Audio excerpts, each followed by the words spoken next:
ॐ लक्ष्मीं क्षीरसमुद्रराजदनयां श्रीरङ्गदामेश्वरीं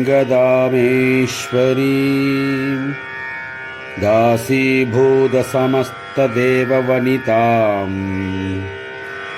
लोकैकदीपाङ्गुरां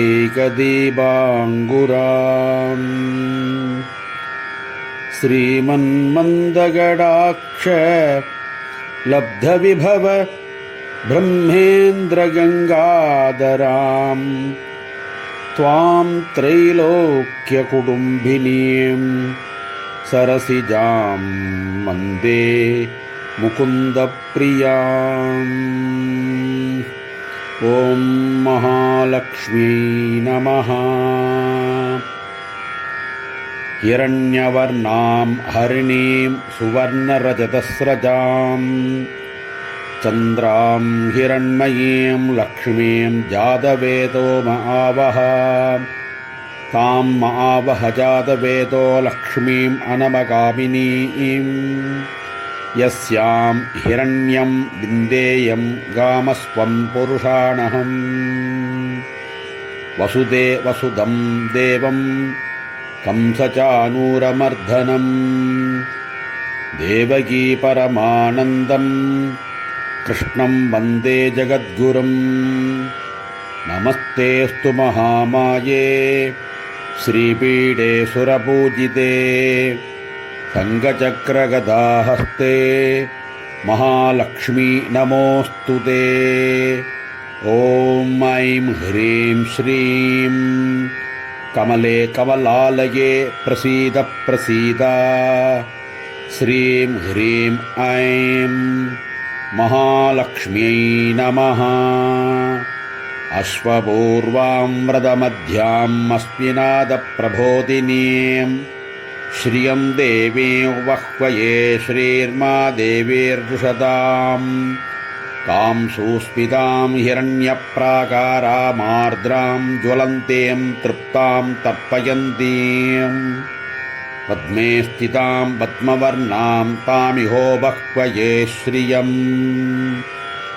अधसि पुष्पशङ्काशं हारनूपुरशोभितं रत्नकङ्कणकेयूरं कृष्णं वन्दे जगद्गुरुम्। नमस्ते गरुडारूढे कोलासुरभयङ्करी सर्वपापहरे देवी महालक्ष्मी नमोऽस्तु ते। ॐ ऐं ह्रीं श्रीं कमले कमलालये प्रसीद प्रसीद। श्रीं ह्रीं ऐं महालक्ष्मी नमः। चन्द्रां प्रभासां शशां ज्वलन्तीं श्रियं लोके देवतुष्टामुद्धारां तामद्मनेमीं शरणमहं प्रपद्ये लक्ष्मीर्मेनस्य दां त्वां वृणे।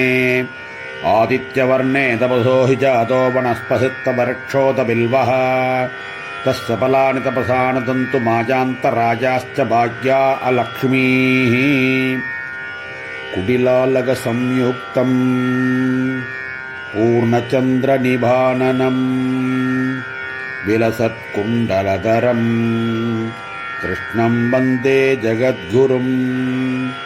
सर्वज्ञे सर्ववरदे सर्वदुष्टभयङ्करी सर्वदुःखहरे देवी महालक्ष्मी नमोऽस्तु ते। ॐ ऐं ह्रीं श्रीं कमले कमलालये प्रसीद प्रसीद। श्रीं ह्रीं ऐं महालक्ष्मी नमः। उपैतु मां देवसः कीर्तिस्तमनिना सह भ्रातृभूतोऽसुराश्रेष्ठीर्तिमिर्दं ददातु मे। क्षिपासामलां ज्येष्ठामलक्ष्मीर्नाशयाम्यहम् अभूतिमसमृद्धिं च सर्वाण्यर्नुत मे गृहात्। उद्बुल्लपद्मभद्राक्षं नीलजीमुदसन्निभं यादवानां शिरोरत्नं कृष्णं वन्दे जगद्गुरुं। सिद्धिबुद्धिप्रदे देवी बुद्धिमुक्तिप्रदायिनी मन्द्रमूर्ते सदा देवी महालक्ष्मी नमोऽस्तु ते। ॐ ऐं ह्रीं श्रीं कमले कमलालये प्रसीद प्रसीद। श्रीं ह्रीं ऐं महालक्ष्मी नमः। गन्धद्वारान्दुरादर्शां नित्यपुष्टां गरीषिणीम् ईश्वरीं सर्वभूतानां तामिहो बह्वये स्त्रियं मनसः काममागोदिं वाचस्सत्यमसीमहि पशूनां रोभमन्नश्चमैः श्रीश्रियदां यशः। मन्दारगन्धसंयुक्तम् आरुहासं चतुर्भुजं परिहीपिञ्जावचूडाङ्गम् कृष्णं वन्दे जगद्गुरुम्। आद्यन्तरहिते देवी आदिशक्तिमहेश्वरी योगज्ञे योगसम्भूते महालक्ष्मी नमोऽस्तु ते। ॐ ऐं ह्रीं श्रीं कमले कमलालये प्रसीद प्रसीद। श्रीं ह्रीं ऐं महालक्ष्मी नमः। कर्दमेन प्रजा भूता मयि सम्भवकर्दमा श्रियं वाचे मे कुले मातरं वत्वमालिनीम् आपसृजन्तु स्निग्धानि शिक्लीतवसमे गृहे निजदेवे मातरं श्रियं वाचय मे कुले। रुक्मिणीकेळिसंयुक्तं पीताम्बरसुचोपितम् अवाब्धतुलसीगन्धं कृष्णं वन्दे जगद्गुरुम्। स्थूलसूक्ष्ममहारौद्रे महाशक्तिमहोदरी महापापहरे देवी महालक्ष्मी नमोऽस्तु ते। ॐ ऐं ह्रीं श्रीं कमले कमलालये प्रसीद प्रसीद। श्रीं ह्रीं ऐं महालक्ष्मी नमः। आर्द्रां पुष्करणीं पुष्टिं सुवर्णां हेममालिनीं सूर्यां हिरण्मयीं लक्ष्मीं जातवेदो महावः। आर्द्रां यकरणीं यट्टिं पिङ्गळां वत्वमालिनीं चन्द्रां हिरण्मयीं लक्ष्मीं जातवेदो महावः। गोपिकाणां कुसत्वन्तकुङ्कुमाङ्गितवक्षसं श्रीनिकेतं महेश्वासिं कृष्णं वन्दे जगद्गुरुम्। पद्मासनस्थिते देवी परब्रह्मस्वरूपिणी परमेष्टि जगन्माता महालक्ष्मी नमोऽस्तु ते। ॐ ऐं ह्रीं श्रीं कमले कमलालये प्रसीद प्रसीद। श्रीं ह्रीं ऐं महालक्ष्मी नमः। ताम् आवगजातवेतो लक्ष्मीम् अनवगामिनीम् यस्यां हिरण्यं प्रभूतङ्गावो दास्योऽस्वान् विन्देयं पुरुषाणहम्।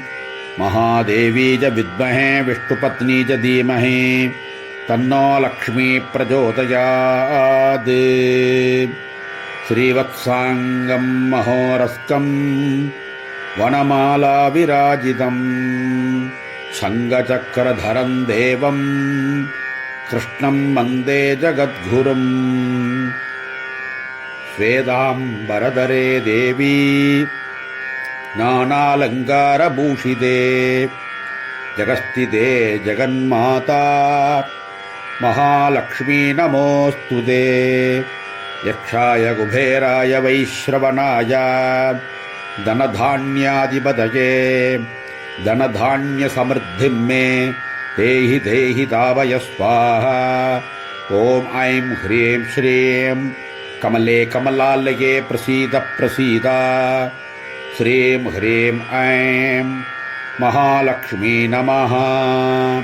मातर्नमामि कमले कमलाय दाक्षी श्रीविष्णुहृतकमलवासिनी विश्वमातः। क्षीरोदजे कमलकोमलगर्भगौरी लक्ष्मी प्रसीद सततं नमतां शरण्ये। ॐ महालक्ष्म्यै नमः।